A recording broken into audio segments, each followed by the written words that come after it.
Hello friends, welcome back to my channel Angel in Creations. வார தமிழ்நாட்டில் இருக்க மாவட்டங்களோட ஸ்பெஷலான ரெசிபிஸை பார்த்துட்டு இருக்கோம். அந்த வகையில் இன்னைக்கு நம்ம பார்க்க போகிறது கடலூர் மாவட்டம். கடலூர்னு சொல்லிட்டு மீன் உணவு வகைகளை பார்க்கலைன்னா எப்படி?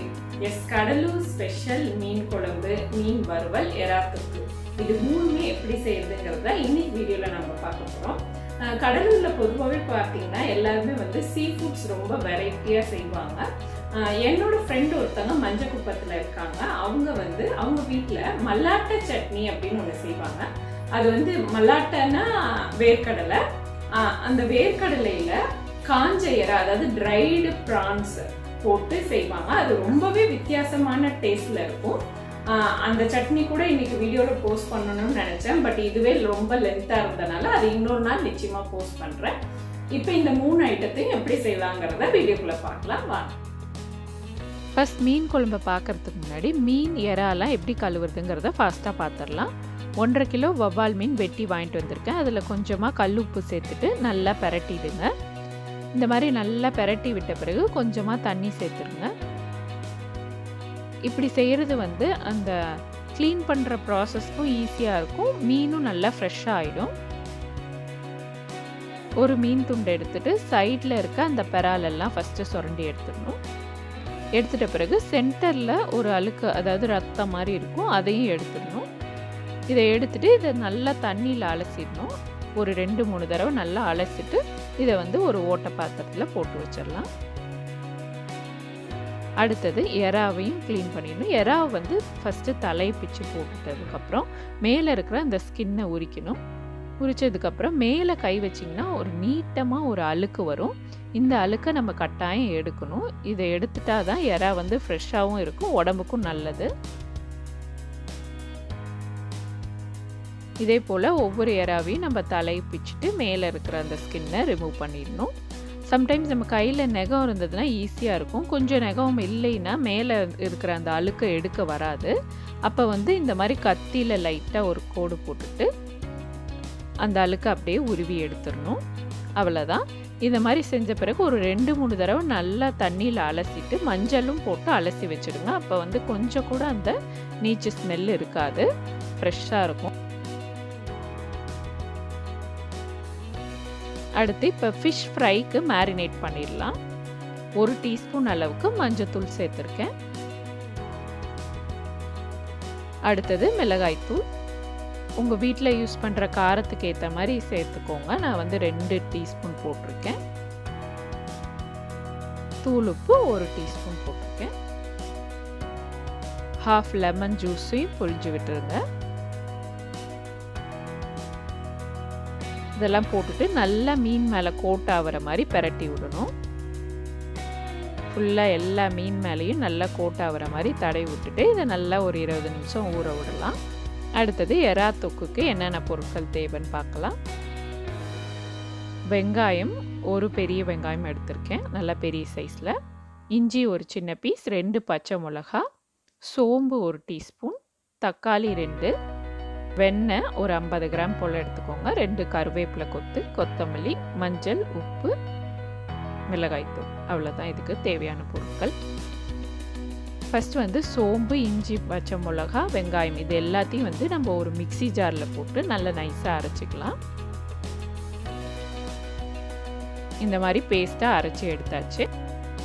நம்ம எறா தொக்கு செய்கிறதுக்கு முன்னாடி ஃபஸ்ட்டு மீன் குழம்புக்கு தேவையான புளியை ஊற வச்சிடலாம். ஒரு நெல்லிக்காய் சைஸ் அளவுக்கு புளி எடுத்துகிட்டு அதை தண்ணியை ஊற்றி ஊற வச்சுருக்கேன். இந்த மாதிரி முன்னாடியே ஊற வச்சுட்டா நமக்கு கரைக்கிறதுக்கு ஈஸியாக இருக்கும். அடுத்து ஒரு கடாயில் வெண்ணெய் சேர்த்துடலாம்.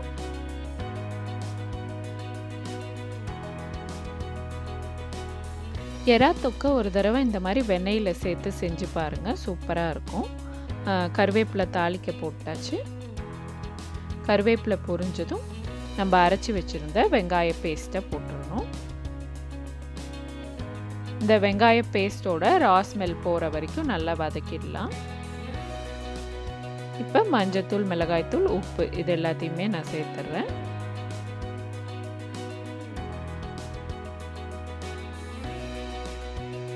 அடுத்து வெட்டி வச்சுருந்த தக்காளி, 2 சின்ன சைஸ் தக்காளி சேர்த்துருக்கேன். இப்போ நம்ம க்ளீன் பண்ணி வச்சுருந்த ஃப்ரெஷ் ப்ரான்ஸை சேர்த்துடலாம். இது எல்லாத்தையும் நல்லா மிக்ஸ் பண்ணி விட்டுருங்க.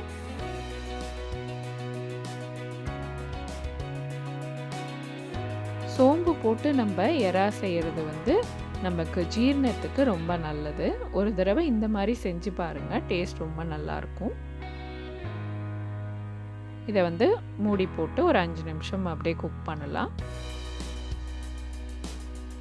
எறா வந்து ரொம்ப சீக்கிரம் வெந்துடும்.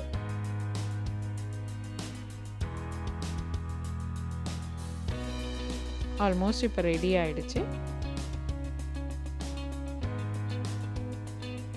சால்ட் செக் பண்ணி பார்த்துருங்க. ஏதாவது கம்மியாக இருந்தால் கொஞ்சமாக சேர்த்துருங்க. நான் ஒரு கொஞ்சமாக ஆட் பண்ணியிருக்கேன். அவ்வளோதான். கார்னிஷ் பண்ண கொத்தமல்லி சேர்த்துருங்க.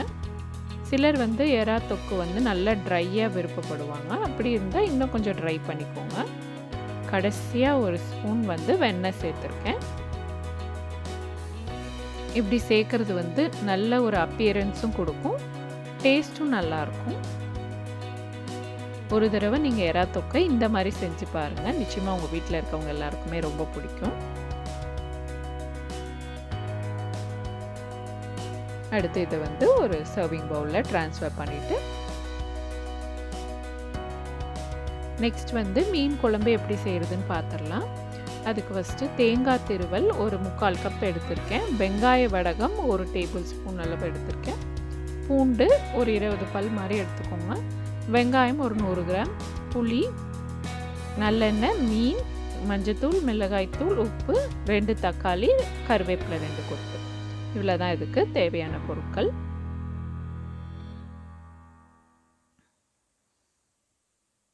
அடுத்து இப்போ ஒரு கடாயில் நல்லெண்ணெய் ஃபஸ்ட்டு விட்டுடலாம். இந்த வெங்காய வடகம் மட்டும்தான் நம்ம தாளிக்க போகிறோம். வேறு எந்த தாளிப்பும் இதில் சேர்க்க போகிறதில்ல. கருவேப்பிலை கொஞ்சம் சேர்த்துக்கோங்க. அடுத்து பூண்டு போட்டதும் அடுத்து சாம்பார் வெங்காயம் சேர்த்துட்றேன். இந்த சாம்பார் வெங்காயம் முழுசாக அப்படியே சேர்த்துருக்கேன். இதை கட் பண்ணலை. ஏன்னா இந்த மாதிரி சேர்க்குறது வந்து ரொம்ப நல்லாயிருக்கும் மீன் குழம்புக்கு. ஏன்னா அந்த புளி தண்ணியில் இந்த வெங்காயம் ஊறி அது வந்து நல்ல டேஸ்ட்டாக இருக்கும்.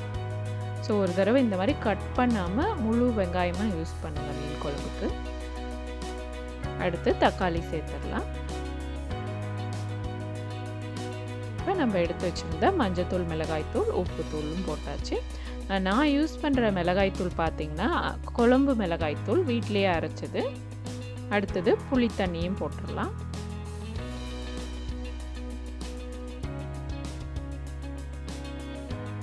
புளித்தண்ணி ஊற்றி ஒரு கொதி வந்த பிறகு நம்ம தேங்காய் அரைச்சி வச்சுருந்த பேஸ்ட்டை ஊற்றிடணும்.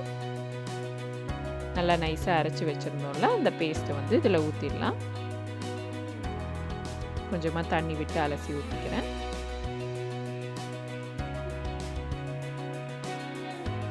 ஒரு 2 கப் அளவு மாதிரி தண்ணி ஊற்றிக்கோங்க. ஊற்றிட்டு இந்த குழம்பு நல்லா கொதிக்கட்டும். நான் பார்த்திங்கன்னா இன்றைக்கி வந்து ஒரு வாழலை போட்டு இந்த கடாயை மூட போகிறேன். ஸோ தட் குழம்பு கொதிக்கும் போது அந்த ஆவி வந்து அந்த வாழலையில் பட்டு அதோட வாசனை நல்லா சூப்பராக இறங்கியிருக்கும். இப்போ பார்த்திங்கன்னா குழம்பெல்லாம் நல்லா கொதிச்சிருச்சு. சைட்லலாம் வந்து எண்ணெய் நல்லா பிரிஞ்சு வர ஆரம்பிச்சிருச்சு. இந்த ஸ்டேஜில் நம்ம மீன் ஆட் பண்ணோம்.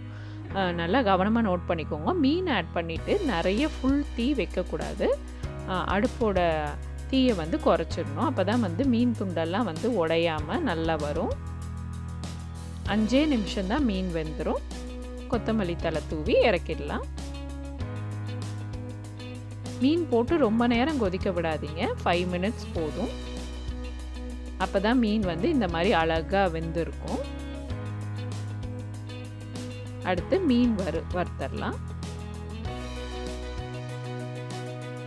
இப்போ ஒரு தோசை தவா, அதாவது மீனுக்குனே வச்சுருக்க தவா ஏதாவது இருக்கும்ல, அதில் வந்து கொஞ்சமாக எண்ணெய் விட்டுக்கோங்க. எண்ணெய் விட்டுட்டு நம்ம ஆல்ரெடி மேரினேட் பண்ணி வச்சுருந்த பீசஸ்லாம் அதில் சேர்த்துடலாம்.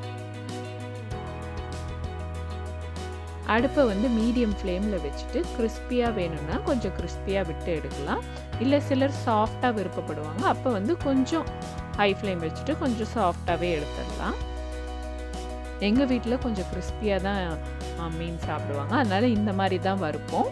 டீப் ஃப்ரை கூட நீங்கள் பண்ணிக்கலாம், நம்ம வீட்டில் இருக்கவங்களோட ப்ரிஃபரன்ஸ் தான்.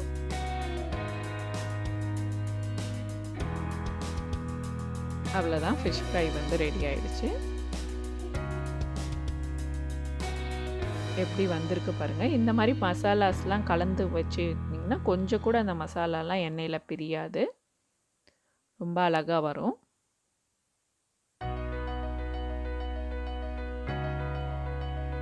நம்ம சுவையான மீன் குழம்பு, மீன் வறுவல், எறா தொக்கு எல்லாமே ரெடி ஆயிடுச்சு. சுட சுட சாப்பிட வேண்டியதுதான். என்ன ஃப்ரெண்ட்ஸ், கடலூர் ஸ்பெஷல் மீன் குழம்பு எப்படி செய்யறதுன்னு பார்த்தீங்களா? ரொம்பவே ஈஸியாக இருக்கும். நிச்சயமா இந்த ரெசிபியை உங்க வீட்டில் ட்ரை பண்ணி பாருங்க. என்னோட சேனலை இப்போதான் நீங்க ஃபர்ஸ்ட் டைமா பார்க்கறதா இருந்தா ஏஞ்சல் அண்ட் கிரியேஷன்ஸ் சேனலுக்குள்ளார போனீங்கன்னா தமிழ்நாடு ஸ்பெஷல்ஸ்னு ஒரு பிளேலிஸ்ட் இருக்கும்.